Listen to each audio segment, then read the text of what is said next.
Chapter 1. America First. Again? The world watches. A bright stage, 1,000 cameras. Journalists sit with their pens ready, their fingers hovering over keyboards. The air is thick with tension. The President of the United States steps forward. His suit is crisp. His hair, the same golden color. His eyes, sharp. He leans into the microphone and speaks. The United States will not be the world's police anymore. Gasps. A few cheers. A few whispers. Some faces freeze. Others frown. Donald Trump lifts his chin. He enjoys the moment. He waits for silence, then continues. We will focus on our country, our economy, our borders, our people. He pauses. Then, the final blow. That means no more military aid to Ukraine. The room erupts. Journalists fire questions. Cameras flash. Some people clap. Others shake their heads. Ukraine? Alone? The news spreads like wildfire. Within minutes, TV screens around the world show the same words. U.S. cuts military aid to Ukraine. Trump says, America first. The reaction, immediate. Berlin, London, Paris, NATO leaders wake up to chaos. The phone calls start. What does this mean? Is Ukraine in danger? Will Russia take advantage? Some leaders say they must act now. Others hesitate. And in Moscow? Putin watches the announcement on a large screen. He sits in his grand office. No reaction, no words, just a small smile. His advisors look at him. They wait. But Putin says nothing. He simply leans back in his chair and thinks.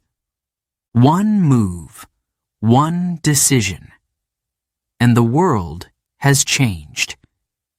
In Kiev, the capital of Ukraine, the news arrives fast. Soldiers listen in silence. They check their weapons, their supplies, their fuel. A general walks into a room filled with military officers. He slams his fist on the table. We cannot win this war alone. His voice is rough, filled with anger.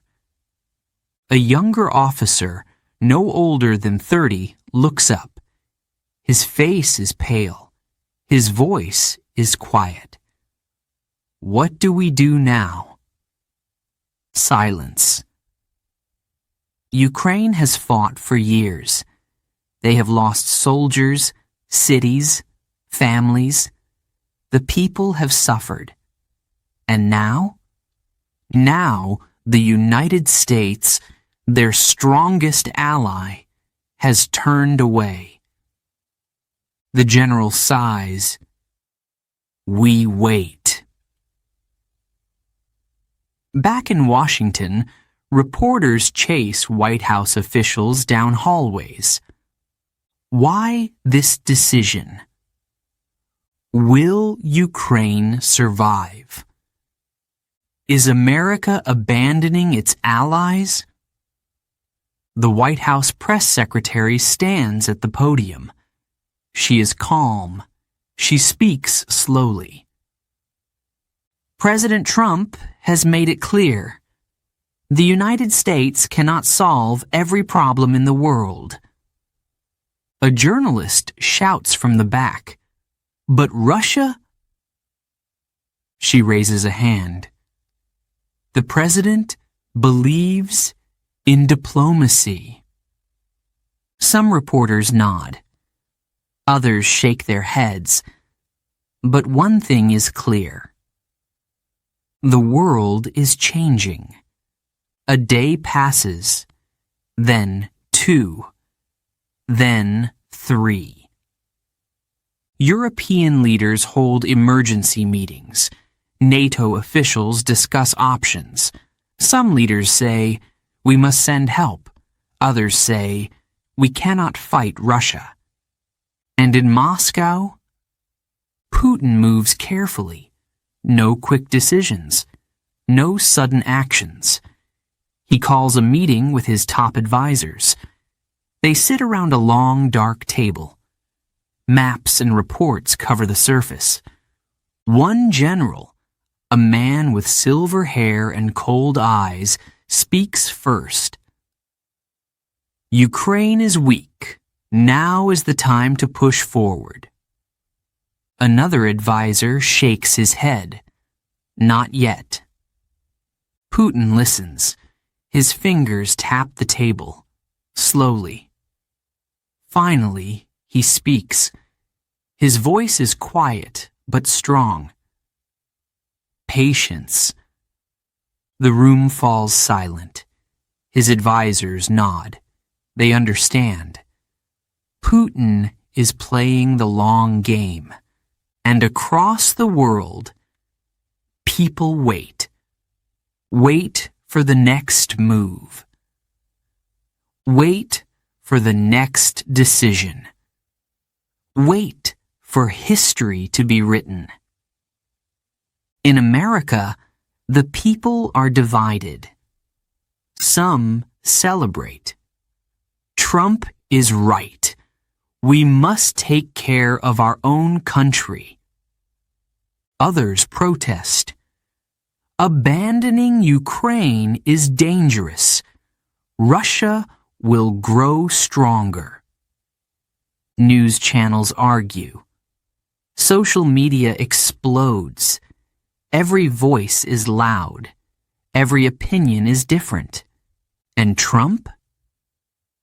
He is calm. He sits in the Oval Office, watching the headlines roll in. His advisors stand beside him. One of them speaks carefully. Sir, NATO is worried. Some leaders are angry. Others are scared. Trump waves a hand. They'll be fine. Ukraine? Trump sighs. He leans back in his chair. He picks up a pen, twirls it between his fingers. He looks at his advisor and says, let's see what happens. Across the ocean, in Kyiv, a woman stands near a broken building. She holds the hand of a small child. The air is cold. The streets are quiet. She looks up at the sky, as if waiting for an answer. But no answer comes. Just silence. And the world watches. Chapter 2. Putin's Grand Chessboard. Moscow. A cold winter's night. Snow falls gently over Red Square. The Kremlin stands tall, its red walls dark against the night sky. Inside, behind thick glass windows and heavy doors, Vladimir Putin sits in silence. A fire burns in the corner, casting shadows on the walls. A television screen flickers, showing Trump's speech from hours ago. No more military aid to Ukraine. Putin leans forward. He presses a button on the remote. The video pauses. The screen freezes on Trump's face. A smirk forms on Putin's lips. He already knew this was coming. A man enters the room. He is tall, dressed in a dark suit. He walks carefully, waiting for permission to speak. Putin waves a hand. The man clears his throat. The Americans are divided, sir. The Europeans are in shock. Putin nods. He already knows this too. And Ukraine? Putin asks, his voice low. They are afraid, the man answers. They are asking for help, but no one is answering. Silence. Putin leans back in his chair. His fingers tap lightly on the wooden desk. He looks at the map spread out before him. Russia, Ukraine, the West. So many borders, so many possibilities. A long game. A careful game. He is patient. He does not need to act now. His advisors wait for his decision, but Putin does not speak. He simply studies the map, thinking. Across the world, leaders react. In London, the Prime Minister calls an emergency meeting.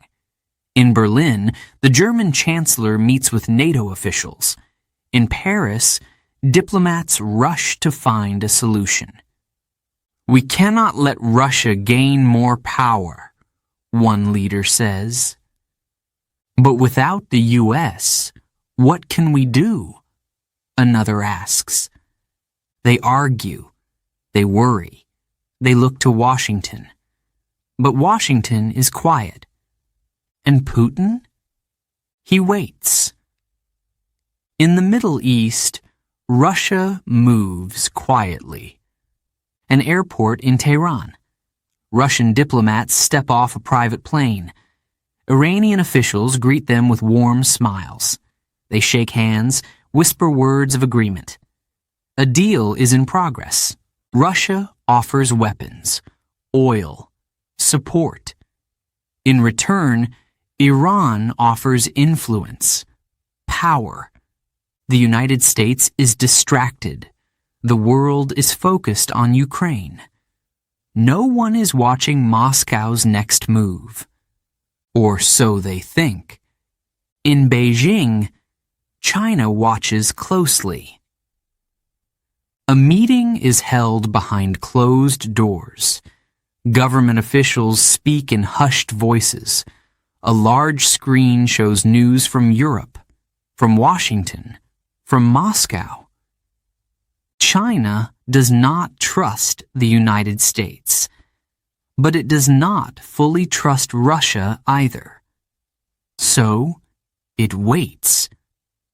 Putin knows this. He respects it. China, like Russia, plays the long game. No fast moves, no sudden actions, only strategy. And Trump? He plays a different game. A loud game. A bold game. But sometimes, Putin thinks, a quiet strategy is more dangerous than a loud one. In Kyiv, the streets are cold.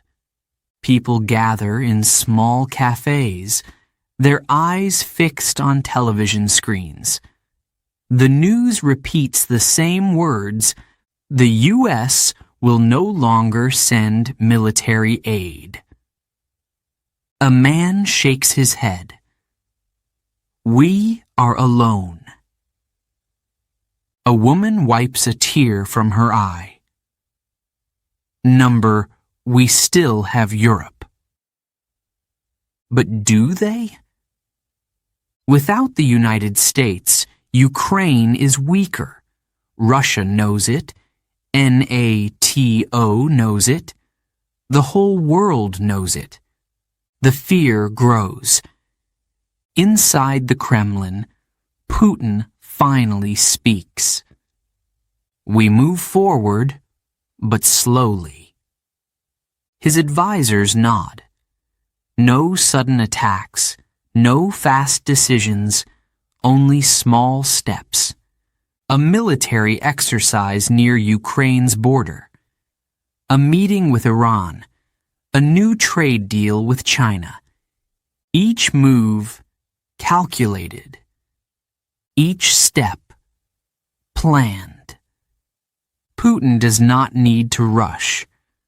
The world is already moving in his favor, and so he waits. Waits for the next mistake. Waits for the next opportunity. Waits for the moment when the game is his to win. Chapter 3. The Ukraine Gamble. Kiev trembles. The streets are quiet. Snow falls on broken sidewalks. People walk fast, their heads low, their hands deep in their pockets. The air is cold, but the fear is colder. Inside a small cafe, a television flickers. The news repeats the same words again and again. The United States will no longer send military aid to Ukraine. A man sits near the window. His tea is untouched. His hands shake. He stares at the screen, his face pale. "They have abandoned us," he whispers. An old woman at the counter shakes her head. "No," she says softly, "we still have Europe." But do they? Across the city, soldiers sit inside military bases. They listen to the news in silence. Some hold their weapons. Others hold their breath. They know what this means. Less support. Less equipment. Less hope. A commander stands in front of them. His voice is strong, but his eyes are tired. "We fight with what we have," he says. "We do not stop." The soldiers nod. They have no other choice. In Washington, reporters chase government officials down long hallways. Why pull out now? Is Ukraine in danger? Does this mean Russia has won? The White House press secretary stands before flashing cameras. She speaks slowly, carefully. The president has made it clear. America's focus is at home. A journalist raises his hand. "And Putin?" She pauses. "We believe in diplomacy. But diplomacy does not stop tanks. Diplomacy does not stop war. And everyone knows it.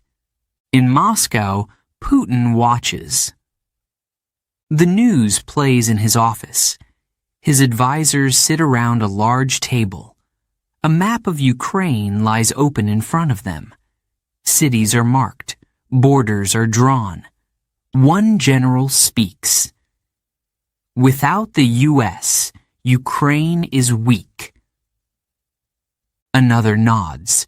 "NATO will hesitate." Putin listens. He does not speak. His fingers tap lightly on the table. A third advisor leans forward. "We should move now." Putin looks at him. His expression is calm, cold.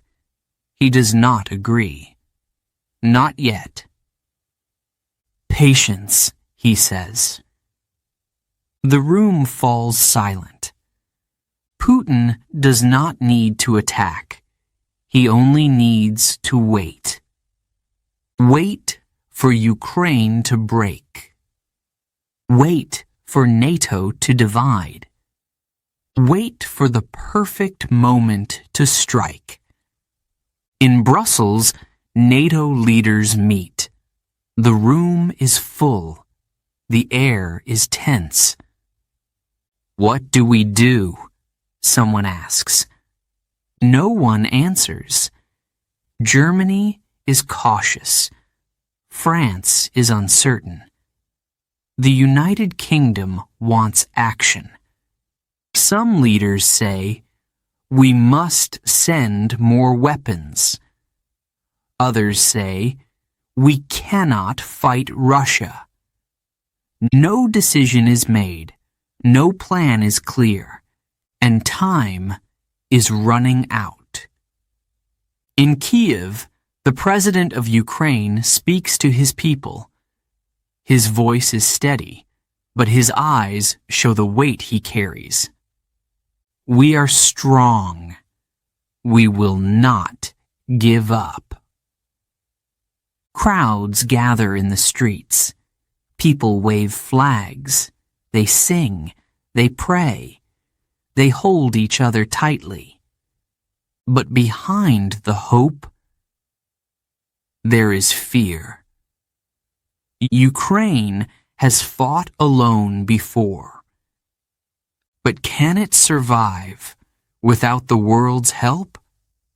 No one knows. And the world holds its breath. Chapter 4. The Art of the No Deal. The White House press room is full. Reporters sit shoulder to shoulder. Cameras are ready. The lights are bright. The air is heavy with tension. Everyone is waiting for answers, waiting for clarity. A door opens. The White House press secretary steps forward. She adjusts the microphone. A pause. Then she speaks. The president has made his decision. The United States will not send military aid to Ukraine. We will not escalate tensions with Russia. The room erupts. What does this mean for NATO? Will Ukraine survive? Is America abandoning its allies? The press secretary raises a hand. The president believes in putting America first. The questions keep coming. She does not answer them all. She cannot. The world wants certainty, but today there is none. The reporters leave, their voices full of frustration. The headlines are already written. The debate has begun. In Congress, senators argue. This is reckless, one shouts. We cannot leave Ukraine alone. No, another replies. Trump is right. America has problems at home. The room is divided. Some politicians praise Trump's decision. Others call it a disaster. Outside, protesters gather. Some wave American flags. Others wave Ukrainian flags. They chant. They shout, "Support Ukraine!" America first. The country is split. On television, experts debate. One analyst leans forward, his voice serious. Trump is changing American foreign policy completely. Another shakes her head. Or he's destroying it. The arguments continue. But Trump? He is not listening. Inside the Oval Office, Trump sits at his desk. His advisors stand around him. The mood is tense. One advisor clears his throat. Mr. President, NATO is concerned. The European leaders... Trump waves a hand. They'll be fine. Another speaks. Ukraine is in danger. If Russia moves... Trump leans back. He clasps his hands. That's not our problem. Silence. An advisor shifts uncomfortably. Sir, are you sure about this? Trump nods. Deals don't work when you give everything away. Ukraine needs to figure this out. Europe needs to figure this out. We're not sending a blank check. The meeting ends. His advisors leave. Trump picks up his phone, scrolls through the news, smiles. He knows people are talking. He knows they are watching. And that's exactly how he likes it. Across the ocean, NATO leaders meet in Brussels. The room is tense. The United States has stepped back. What now? Germany wants diplomacy. France wants to wait. Poland wants action.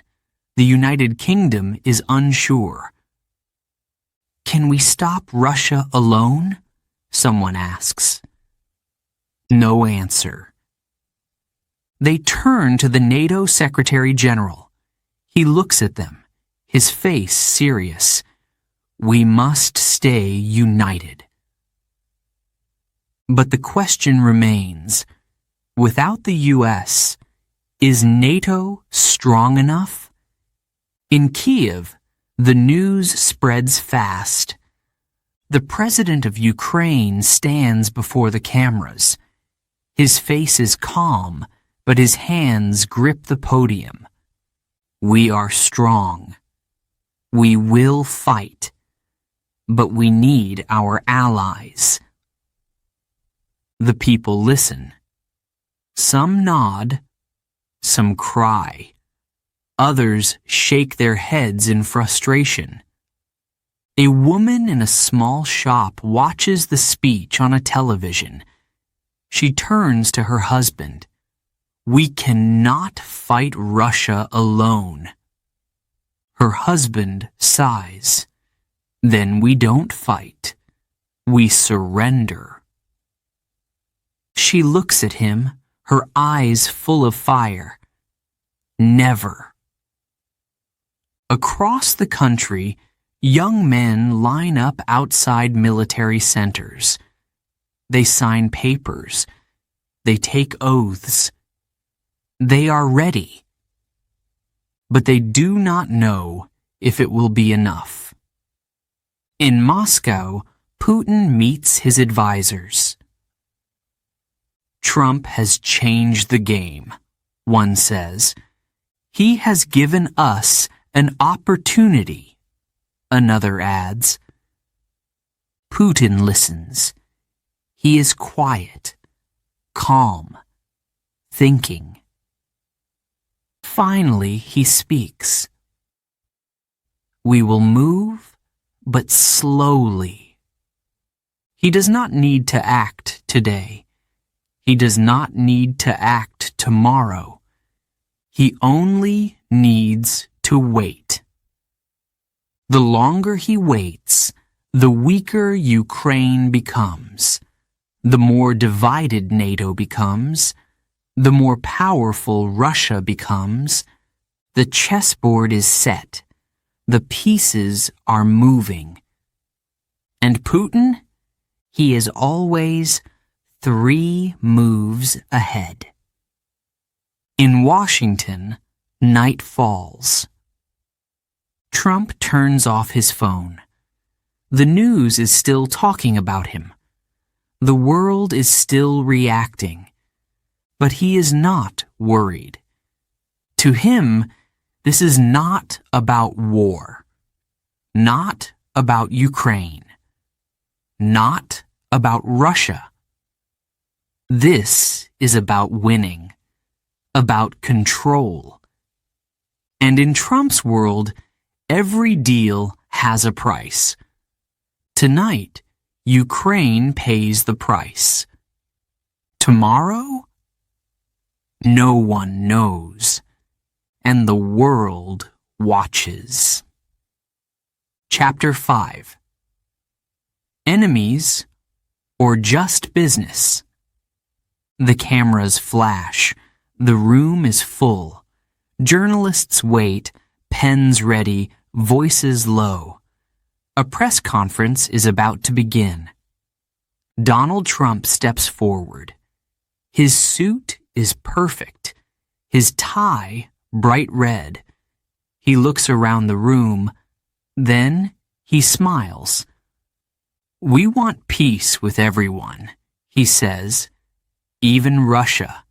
Especially Russia." A pause. A moment to let the words sink in. A reporter raises a hand. "Mr. President, are you saying you trust Putin?" Trump shakes his head. "No, I don't trust anyone. But business is business." Another question. "So, is Putin an enemy?" Trump tilts his head. Maybe not. We'll see." The room stirs. Journalists whisper. More questions. But Trump is done. He waves, steps back, and leaves. The headlines write themselves. Trump, Putin is not an enemy. U.S.-Russia relations a business deal? The world holds its breath. In Moscow, Putin watches. The television screen shows Trump's words. The subtitles translate them into Russian. His advisors sit around him. They wait for his reaction. He says nothing. His face is calm. His hands rest on the table. A long silence. Then finally, he speaks. "Trump is playing a game," he says. "So are we." One advisor nods. "Should we respond?" Putin takes a sip of tea. "Not yet." He stands, walks to the window.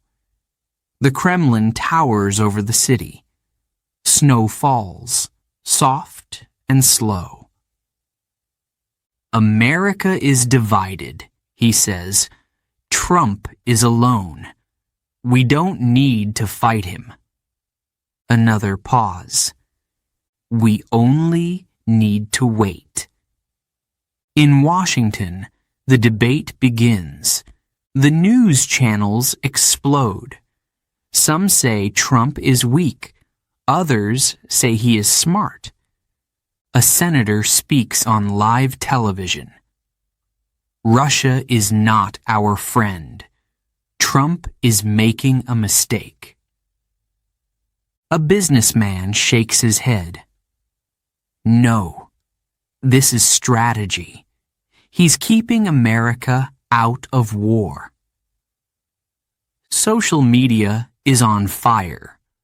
Some people post American flags. Others post warnings about Russia. No one agrees. And Trump? He watches from the White House, his phone in his hand. The tweets, the comments, the debates. He smiles. He loves the attention. As long as people are talking about him, he is winning. In Brussels, NATO leaders sit in a cold, gray room. The air is tense. The table is long, covered in papers, reports, maps. "Trump is not with us anymore," one leader says. "Then we must stand together," another replies. But can they? Without the United States, NATO is weaker, and Putin knows it. In Kyiv, the news is everywhere. People gather in cafes, watching television screens. The president of Ukraine prepares a speech. His face is serious, his voice steady. "We cannot do this alone," he says. "We need our allies. We need support." But will they come? A young soldier listens to the speech. His uniform is new. His hands are tight fists. He turns to his commander. What happens now? The commander looks at him. We wait. Back in Moscow, a phone call is made. It is not loud, not public, not on the news. It is private, quiet, careful. A Russian diplomat speaks to an American businessman.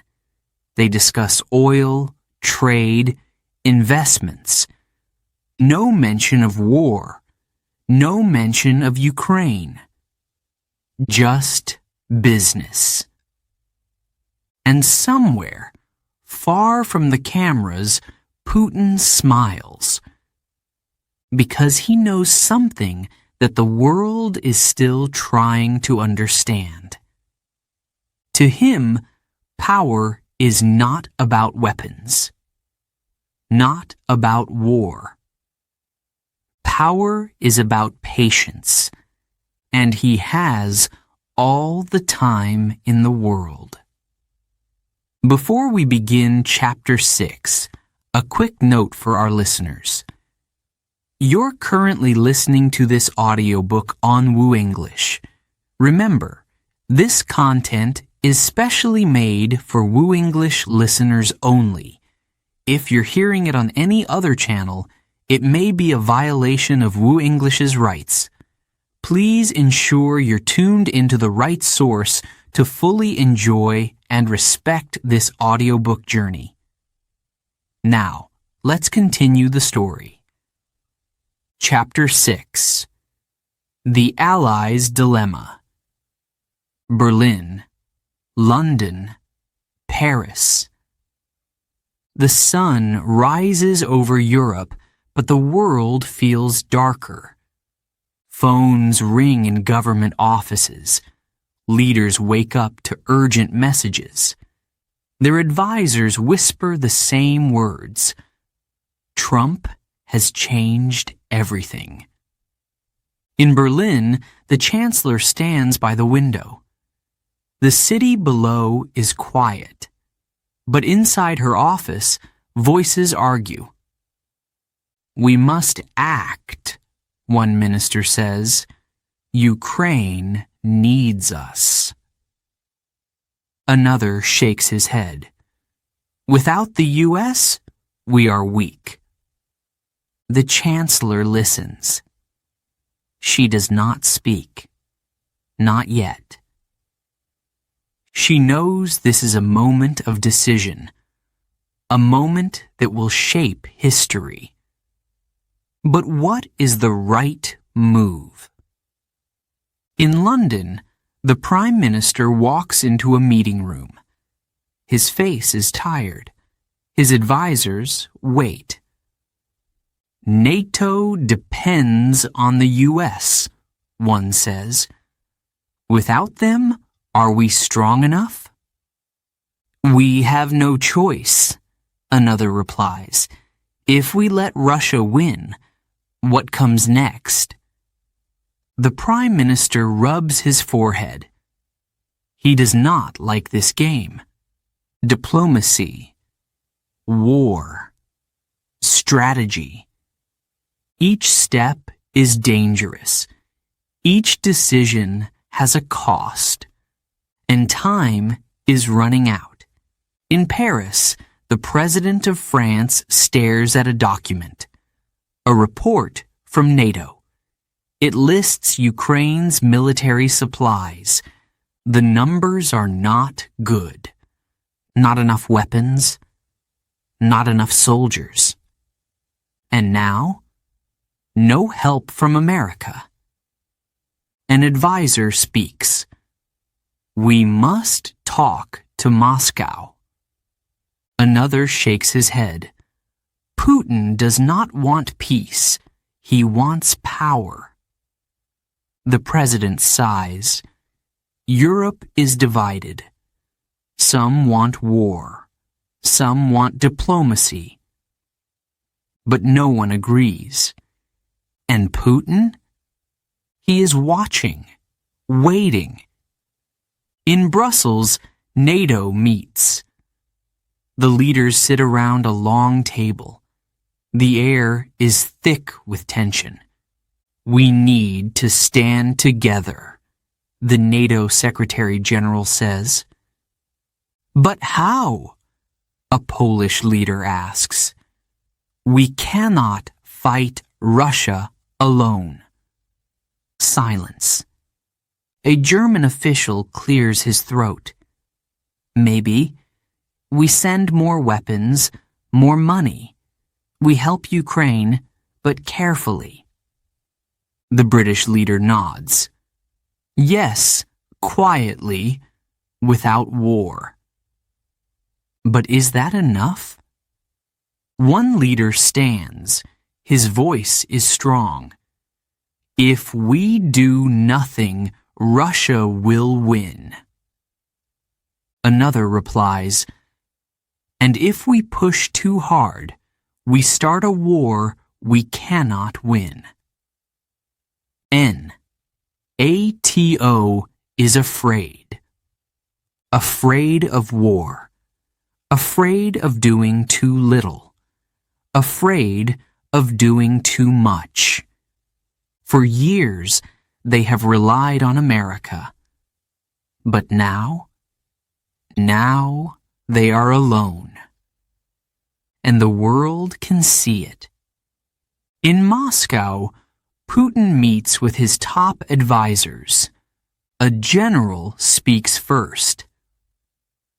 Europe is weak. This is our chance. Another official nods. They argue. They are afraid. They are not ready to fight. Putin listens. His fingers tap the table. His face shows no emotion. He already knows this. He knows that fear is stronger than war. He knows that hesitation is a weakness. He does not need to attack.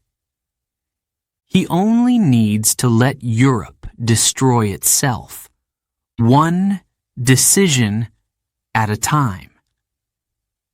In Washington, Trump watches the news.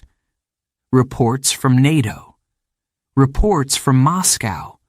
Reports from Ukraine. His advisors wait for his reaction. He leans back in his chair, crosses his arms, smiles. They're arguing, aren't they? An advisor nods. Yes, sir. NATO is divided. Trump chuckles. Good. Let them figure it out. Another advisor shifts in his seat. Mr. President, are you sure this is the right move? Trump raises an eyebrow. Why should we always be the ones saving everyone? No one answers. Trump takes out his phone, scrolls through the news. He already knows what people are saying. Some call him a genius. Others call him a fool. But he doesn't care. To him, this is just another deal, another game. And he intends to win. In Kiev, the people wait. The president of Ukraine stands before the cameras. His voice is steady. His eyes tired. "We will not stop fighting," he says, "but we need help." A mother watches from her small kitchen. Her son sits beside her. He is 18, old enough to fight. She grips his hand. "Do you have to go?" He does not answer, because they both know the truth. There is no choice. Ukraine fights alone. And the world is still deciding if it will help. In Moscow, Putin sips his tea. He glances at a map of Europe. His advisors wait for his decision. "Not yet," he says. He will not move too fast. He will let Europe argue. Let NATO hesitate. Then, when the time is right, he will strike. And by then, it may already be too late. Chapter 7. The Iran Factor. The plane lands in Tehran. The wheels touch the ground, slow, then stop. The door opens. A gust of warm desert air rushes inside. A group of men steps out. Their suits are dark, their faces serious. They move quickly without hesitation. At the front of the group is Sergei Lavrov, Russia's foreign minister. Behind him, Russian diplomats follow. Iranian officials wait nearby, their expressions calm, unreadable. They shake hands, exchange polite greetings. Cameras flash. Journalists whisper. This is unexpected. A surprise visit. A secret meeting. Until now. The world is watching. Inside the presidential palace, the doors close. The meeting begins. Putin is not here. He does not need to be. His message is already clear. Russia is ready to work with Iran, and the United States, it is stepping back. In Washington, the news spreads fast. Advisors rush into the Oval Office. Trump sits behind his desk, reading a report. His expression does not change. An advisor speaks first. "Sir, Russia is making deals with Iran." Trump shrugs. "So?" Another advisor leans forward. "Sir, Iran is dangerous. We can't let Russia control the Middle East." Trump sighs. He leans back in his chair. "We spent years in the Middle East, billions of dollars. What did we get?" Silence. An advisor clears his throat. "But if Russia takes over..." Trump waves his hand. "Let them have it." The room is quiet. No one knows what to say. For years, the U.S. was the most powerful force in the Middle East.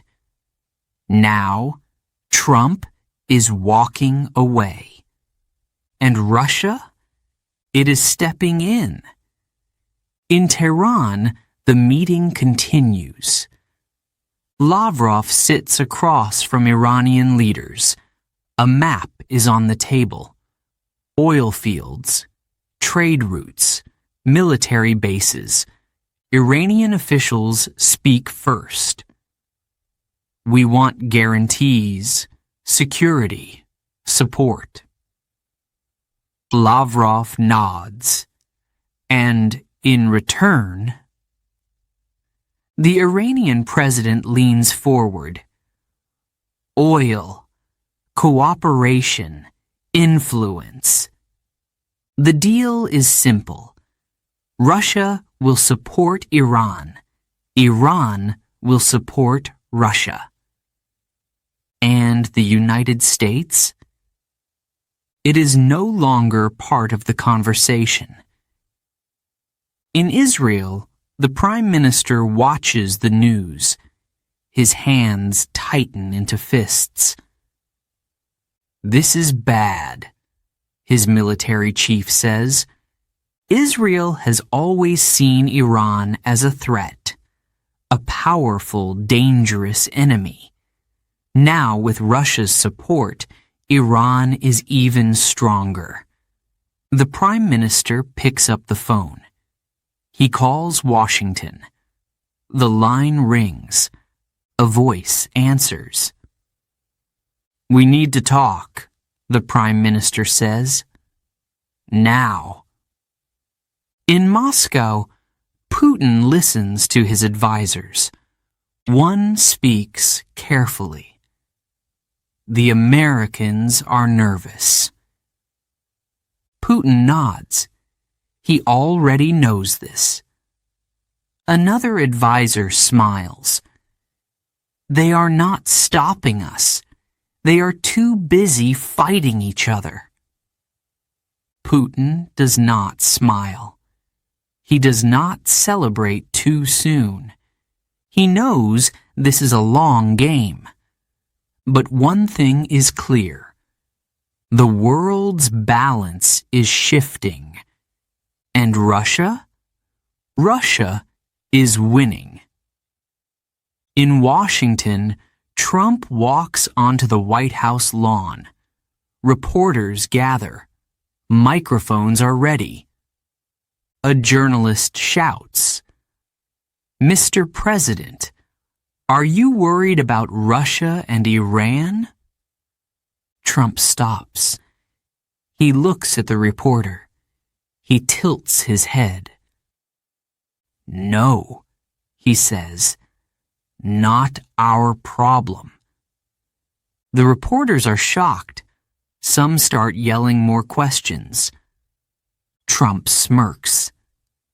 We're not going to fight every war. We're not going to waste money on things that don't help America. He turns, walks away.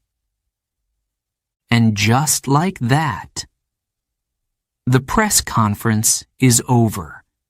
In Tehran, Lavrov stands to leave. The deal is done.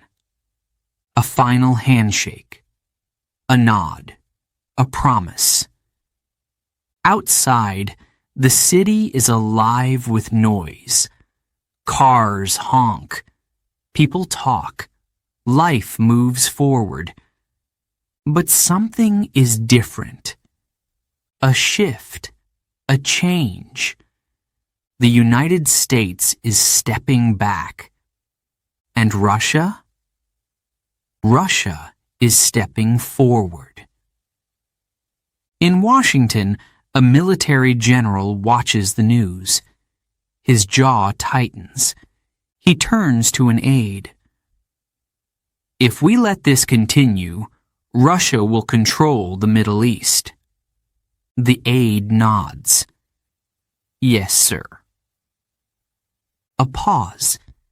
Then the general speaks again. We need a new strategy. But is there still time? And does Trump even want one? No one knows. And the world watches. Chapter 8. The New Cold War, or the End of It. The world is waiting. No missiles, no tanks, no explosions, just silence. A long pause before the next move. The United States watches Russia. Russia watches the United States. Neither side speaks first. A new war, but not with weapons. A war of patience, a war of power, a war of control. In Washington, Trump sits at his desk. His advisors stand in front of him. They are tense. One of them speaks. "Sir, Russia is gaining power. They are growing stronger in the Middle East. They are growing stronger in Europe." Trump does not look up. "So?" The advisor hesitates. "Sir, this could be another Cold War." Trump leans back. He taps his fingers on the table. "No," he says. "A Cold War means we care. I don't care." The room falls silent. One advisor clears his throat. "Sir, NATO is concerned." Trump shrugs. "Then let NATO do something." No one speaks. No one moves. Trump sighs. "We're not playing the same game anymore." He stands up. The meeting is over. In Moscow, Putin reads a report. It details Trump's latest speech, his latest decision, or lack of one. An advisor stands beside him. "He does not react, sir." Putin nods.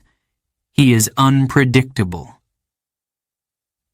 "Is this good or bad?" the advisor asks. Putin does not answer. He only stares at the map on his desk. His fingers trace the borders of Europe, of the Middle East, of Ukraine. Trump is not stopping him. But Trump is also not playing by the old rules. This is not the Cold War that Russia expected. This is something new. In Berlin, NATO leaders meet again. The room is cold. The voices are tired. The arguments are the same. "We need to act," one leader says. "We cannot act alone," another replies. No decisions. No unity. Russia is moving forward. The United States is stepping back. And NATO? NATO is frozen. In Kiev, the president of Ukraine speaks to his people. His voice is steady, but his hands grip the podium. We must prepare for the worst. We must prepare to stand alone.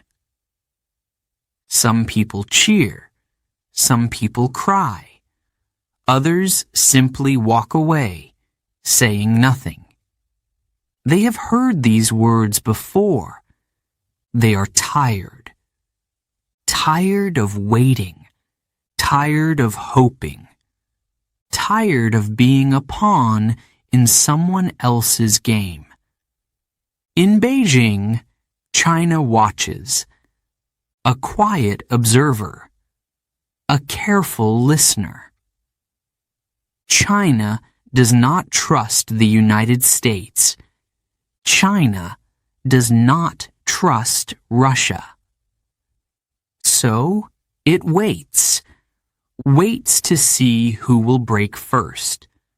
Waits to see who will make the next mistake. China is patient. More patient than the West. More patient than Russia. And in this new war, patience is the most powerful weapon of all. In Washington, a reporter asks a question. "Mr. President, Are we in a Cold War with Russia? Trump smiles. Number Cold Wars are boring. The reporters laugh, but nervously. They don't know if he is joking.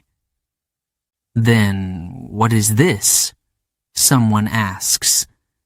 Trump shrugs. Let's see what happens. The press conference ends. The news spreads across the world. Some people fear war. Some people fear nothing at all. And others? They start to wonder, could this actually lead to peace? In Moscow, Putin closes his eyes. He listens to the silence. No missiles, no tanks, no direct threats. Just a long, quiet pause. For now. But silence does not mean peace. It only means waiting. And Putin is very, very good at waiting. Chapter 9. The Breaking Point. The sun is rising over Eastern Europe. The air is cold. The ground is frozen. But something is moving in the distance. Soldiers. Hundreds of them. They march through the snow, their boots heavy against the ground. Their breath is visible in the freezing air. Their weapons are ready. The Russian flag flies above them. A new offensive. A new line crossed. Ukraine's border is no longer just a line on a map. It is a battlefield. In Kyiv, sirens wail. People run to shelters. Mothers hold their children. Fathers grip their phones, waiting for news. The president of Ukraine stands in his office. His face is pale. His hands press against the desk. He has been awake all night. An advisor enters. His voice is urgent. Sir, the Russians have moved past the border. The president nods. He expected this. What about NATO? He asks. The advisor looks down, still debating. A long silence. Then the president speaks. Then we fight alone. In Washington, the news arrives. Trump is in a meeting when an aide rushes in. He holds a folder in his hands. His face is tense. Mr. President, Russia has attacked Ukraine. Trump leans back in his chair. He does not speak at first. An advisor steps forward. Sir, we need a response. NATO is waiting. Trump lifts an eyebrow. Waiting for what? For you to decide. Silence fills the room. The world is watching. Waiting. What will Trump do? In Moscow, Putin sits at a long wooden table. His generals stand before him. Maps, reports, and photographs are spread across the surface. The operation has begun, one general says. Putin nods. He does not need more details. He already knows the plan. An advisor steps forward. The Americans will react. Putin looks at him. His voice is calm. Are you sure? The advisor hesitates. Because in this new war, nothing is certain. In Brussels, NATO leaders are in crisis mode. Voices shout over each other. We must act, one leader demands. We need America's approval, another argues. The Secretary General of NATO raises his hands. We stand with Ukraine, but do we go to war? Silence. No one wants to answer. Because the truth is terrifying. If NATO fights, it could be the beginning of something much worse. But if NATO does nothing, Russia wins. In Kyiv, the battle begins. Explosions light up the night. Missiles streak across the sky. Streets that were quiet yesterday are now filled with smoke and fire. Ukrainian soldiers take position. Some are young, some have never fought before. But they do not hesitate. Because this is their home, and they will defend it. In Washington, reporters shout questions. Mr. President, will you send troops? Will you support NATO? Is this war? Trump steps up to the podium. He adjusts his tie, looks directly at the cameras, then he speaks. America will not send troops. We will not fight Russia. The room explodes with noise. Some cheer, some gasp, some shake their heads. Trump holds up a hand. We will provide aid, weapons, and support, but we are not starting World War III. Reporters fire more questions. Trump does not answer. He turns, walks away. And the world? It reacts. In Moscow, Putin hears the news. His lips curve into a small smile. His generals watch him, waiting for orders. Putin simply nods. Continue the operation. In Kyiv, the president listens to Trump's speech. His jaw tightens. His hands curl into fists. He expected more. He hoped for more. But hope does not win wars. Only action does. He turns to his military advisors. Tell the people to prepare. We fight alone. Outside, the city burns. Inside, Ukraine refuses to fall. In Berlin, London, and Paris, leaders react. Some are relieved. Some are angry. They hold emergency meetings. They make new plans. But the truth is clear. The United States has made its choice. Now, Europe must make its own. The world is at a breaking point. One wrong move, and everything could collapse. One wrong decision, and history could change forever. No one knows what will happen next. But one thing is certain. The silence is over, and the real battle has begun. Chapter 10.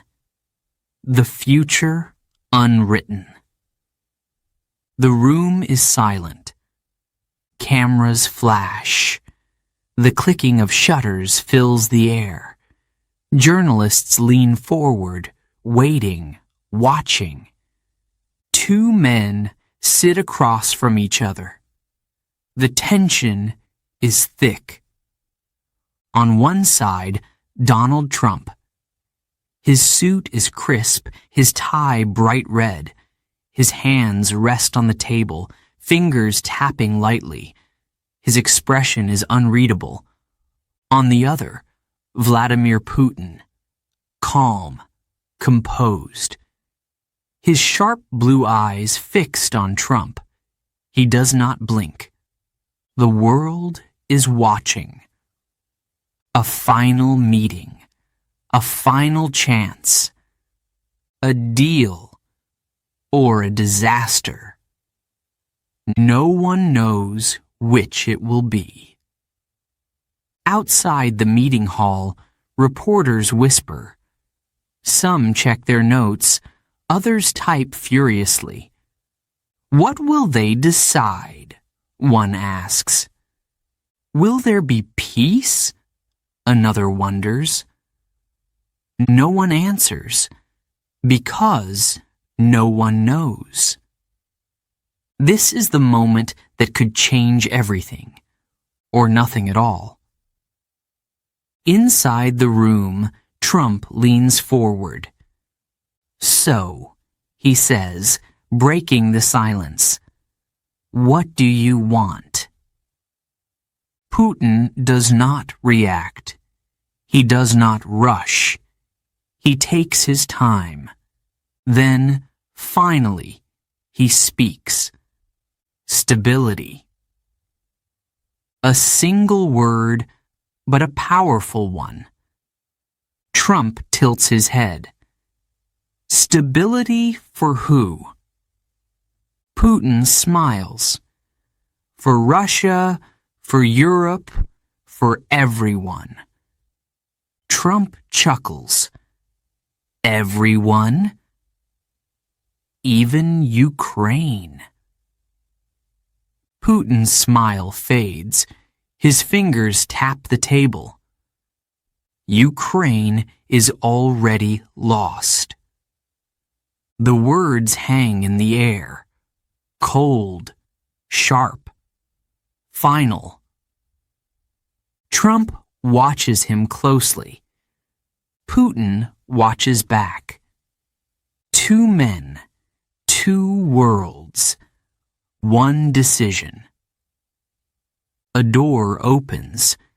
An advisor walks in, whispers something into Putin's ear. Putin listens, nods. The advisor steps back. Trump sighs. He sits up straighter. Look, I don't care about the past. I care about what happens next. Putin raises an eyebrow. And what happens next, Mr. Trump? Trump shrugs. That depends on you. Silence. A long pause. Then Putin speaks. His voice is low, controlled.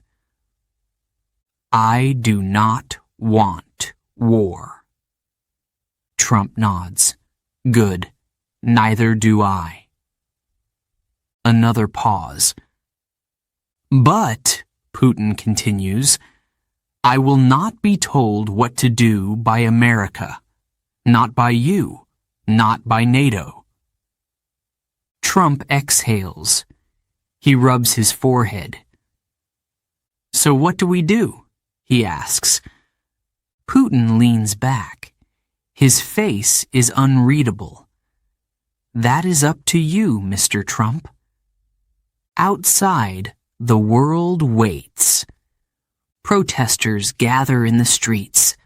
Some hold American flags. Some hold Russian flags. Others hold signs that say, "Stop the war" and "Peace now." The world is divided. Some believe Putin is a villain. Some believe Trump is weak. Some believe this is the beginning of a new war. Others believe this is the end of one. But no one knows the truth. Not yet. Inside the room, the conversation continues. Trump crosses his arms. What's your offer? Putin folds his hands. A new agreement. No NATO expansion. No American interference. And in return, Russia will stop its advances. Trump laughs. So you want Ukraine handed to you? Putin does not laugh. Ukraine is already ours. The world just hasn't accepted it yet. Trump shakes his head. That's not how this works. Putin leans in. His voice is almost a whisper. Mr. Trump, do you really want to fight over a country that is already lost? Silence. Trump does not answer right away. He looks down at his hands. He thinks. He knows that whatever he says next, it will change everything. Hours pass. The meeting ends. Trump and Putin stand. A handshake. Firm, strong. But what does it mean? A deal? A delay? A disaster? The cameras flash again. Reporters shout questions. What was decided? Is there peace? Trump raises a hand. He smirks. You'll find out soon enough. He turns, walks away. Putin watches him leave. His face gives nothing away.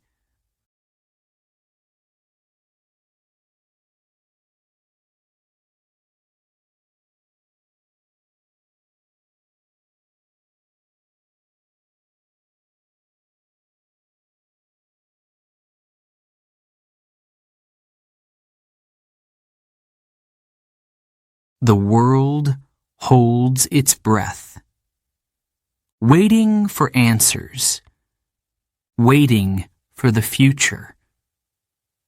But the future is unwritten, and no one knows what happens next. Not yet.